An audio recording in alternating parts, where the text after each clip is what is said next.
मेथच्या मुलीच्या ताटाला हिरवा आणि काळ्या वाटाण्याची उसळ बनवूया।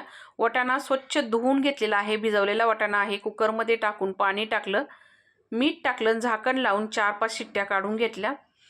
इथं आता टमाटर, कांदा, अद्रक, लसूण, खोबरं आणि कोथिंबीर याचं वाटण मिक्सरला फिरवून घेतलं। इथं आता आपला काळा आणि हिरवा वाटाणा शिजलेला आहे चांगला।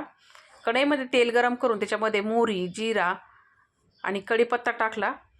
आता याच्यामध्ये वाटलेलं वाटण टाकलेलं आहे आणि हे वाटलेलं वाटण आपल्याला तेल सेपरेट होईपर्यंत परतून घ्यायचं।